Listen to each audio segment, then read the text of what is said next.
जानिए हिंदुइज्म के true essence को इस क्लिप में। कुछ मंदिर होते हैं जहाँ पे विमेन आर नॉट अलाउड, कुछ होते हैं जहाँ पे men are also not allowed.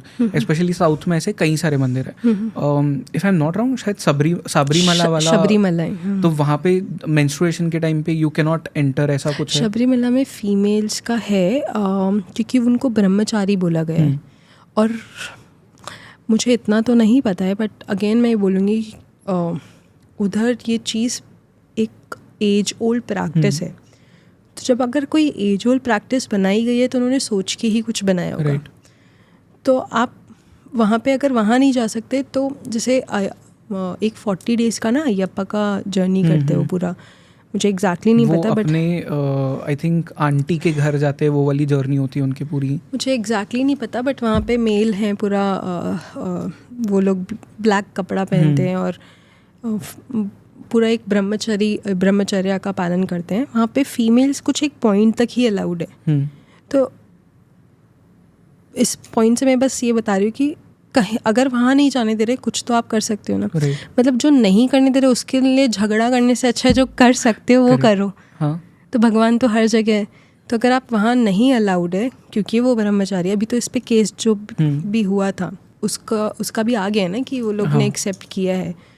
तो जिसको जानना है आप उनके बारे में पढ़ सकते हैं। बट सिर्फ ये बोलूँगी कि जो चीज़ अलाउड नहीं है उस पर बहस करने से या उस पर टाइम वेस्ट करने से अच्छा है जहाँ अलाउड है आप वहाँ जाएं, जहाँ आप जा सकते हैं वहाँ जाएं।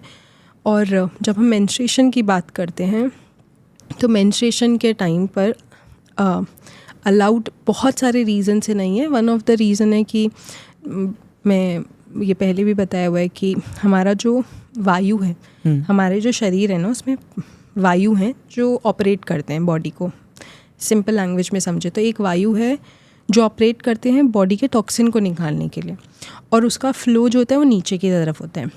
मंदिर में एक वायु है जो आपकी प्राणों को ऊपर की तरफ खींचती है, जो आपको ब्लिस का एक्सपीरियंस होता है या आपको अच्छा लग रहा है या आनंद फील हो रहा है, वो वायु एक्टिव होती है और उस वायु का मूवमेंट ऊपर की तरफ है, उसको हम उदान वायु बोलते हैं। तो पीरियड्स के टाइम पे हमारा अपान वायु एक्टिव है जो नीचे की तरफ डायरेक्ट कर रहे हैं। और बॉडी, जब हम फिज़िकल बॉडी को समझते हैं तो हम सिर्फ बायोलॉजी के हिसाब से समझते हैं, बट अगर आप आयुर्वेदा या योग के हिसाब से समझें तो कुछ ऐसी चीज़ें हैं जो फिज़िकल फॉर्म में दिखती नहीं है बट काम कर रही है वो। तो अगर आप उस कॉन्सेप्ट से समझें तो अगर आप मंदिर जाएंगे तो आपके अपान वायु के प्रोसेस में अफेक्ट करेगा। सेम लाइक जब आप खाना खाते हो तो आपका ब्लड सर्कुलेशन सारा स्टमक की तरफ जाता है जो डाइजेशन में आपका हेल्प करता है।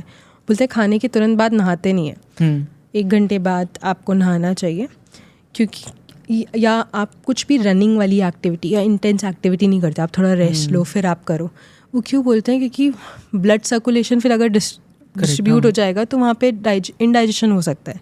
तो अगर हम इस कॉन्सेप्ट को समझते हैं तो इस कॉन्सेप्ट को भी समझना ईजी है कि आपका अपान वायु का प्रोसेस में है, उसको काम करने दो। फिर 4 दिन बाद आप जा सकते हो मंदिर, सिर्फ 3-4 दिन।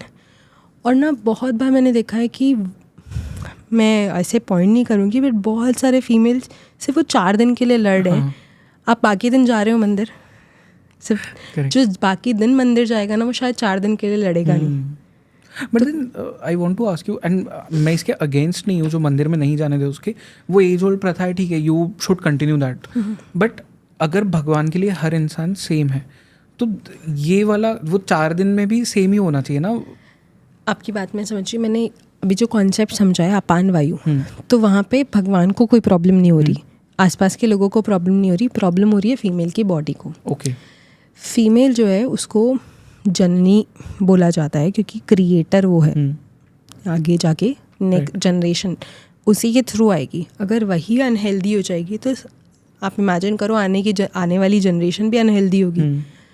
तो वन ऑफ द रीज़न ये है कि अपान वायु को जब डिस्टर्ब करता है तो वो हमारी रिप्रोडक्टिव फंक्शनिंग को अफेक्ट करता है। अब इसको ना बहुत सारे जो मेडिकल लोग हैं मानते हैं। अब मैं ये नहीं बोलूँगी सब नहीं मानते, कुछ लोग हैं जो नहीं मानते। मैं कुछ कहूँगी नहीं उनको क्योंकि उनका अपना एक ज़रिया है। बट अगर हम आयुर्वेदा में देखें तो ये एक कॉन्सेप्ट दिया गया है। मैं आपको सिर्फ एक रीज़न बता रही हूँ, ऐसे तो बहुत सारे रीज़न हैं जो फीमेल की बॉडी को अफेक्ट करता है। तो जो रिस्ट्रिक्शन आए थे ना, ये रिस्ट्रिक्शन नहीं थे, ये एक प्रैक्टिस थी ताकि वो हेल्दी रहे। और उस टाइम पे आप मनस पूजा कर सकते हो। मतलब मनस पूजा यानी कि मन में आप तो अगर आप मंदिर नहीं जा सकते हो, मन में तो आप पूरी दुनिया घूम सकते हो। तो आप मन में चांट करो, मन में उनको याद करो भगवान को, मन में आप मंदिर के दर्शन कर लो, मन में रिचुअल कर लो। फिर जब भी हम मंदिर जाते हैं या रिचुअल करते हैं, वहाँ पे अगेन प्राणों का यूज़ होता है। आपने देखा होगा कि जब हम भगवान को पुष्प चढ़ाते हैं तो या भोग लगाते हैं तो वो ग्रॉस फॉर्म में नहीं ले रहा है, वो सटल फॉर्म में हम ऑफर कर रहे हैं। और वो सटल फॉर्म क्या है? प्राण का ही फॉर्म है। तो वापस से प्राणों की चीज़ आ गई। तो वन अगेन जो मेन रीज़न है कि वो है आपके प्राणों के प्रवाह को वो अफेक्ट करता है। तो ये फीमेल की हेल्थ के लिए है, ऐसा नहीं है। और जो आप कह रहे हैं कि भगवान के लिए सब इक्वल है, तो ये जो कॉन्सेप्ट है, मंदिर भी बहुत बाद में बने थे। तो वेदों के टाइम पे जब बोला जाता है कि मंदिर का निर्माण तो बहुत लेट शुरू हुआ था, पर जब ये शुरू हुआ था तो ये सारी चीज़ों को उस टाइम बनाया गया था। और जो इसके पीछे थॉट है उस प्रैक्टिसेस को बनाने के लिए, अगेन वो बायसनेस नहीं थी, वो फीमेल के हेल्थ के लिए।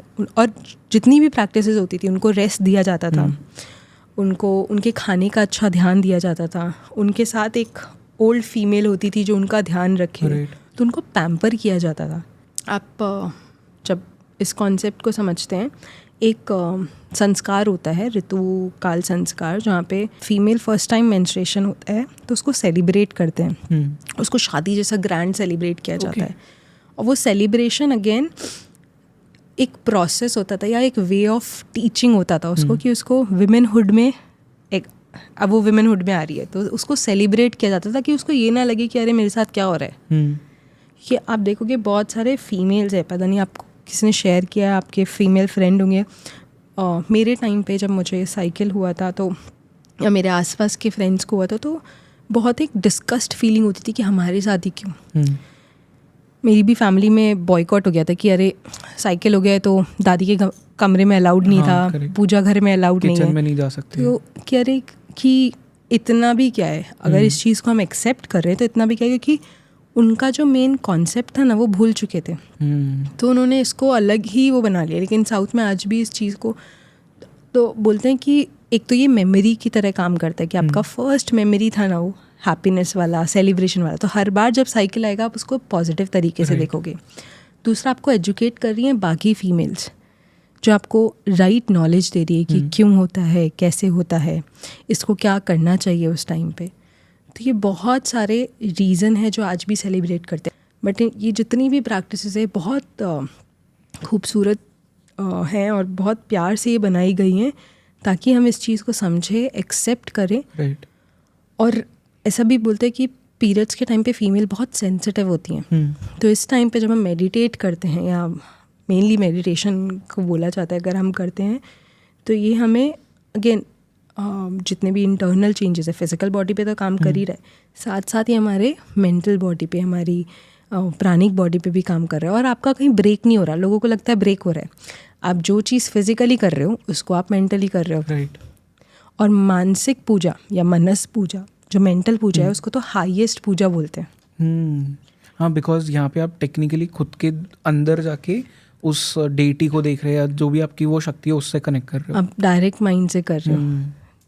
तो मनस जाप भी बोलते हैं, हाईएस्ट जाप माना गया है, क्योंकि आपने मन को नियंत्रण कर लिया है। आपका मन में कुछ है ही नहीं। आप मंदिर जाके भी मन 10 जगह है। हाँ। यहाँ पे तो आपने मन सीधा भगवान के उधर लगा लिया है। तो ऐसा नहीं है ब्रेक हो रहा है। मैं यही बोलूँगी कि हर एक फीमेल को जो साधना कर रही है, आप ये मत समझो कि ब्रेक हो रहा है। ओके। आप सिंपल, आप जो प्रैक्टिस करते हो उसको बस मेंटल करना शुरू कर दो। सिर्फ 4 दिन है, वापस से फिर आप मंदिर जा सकते हो। ओके।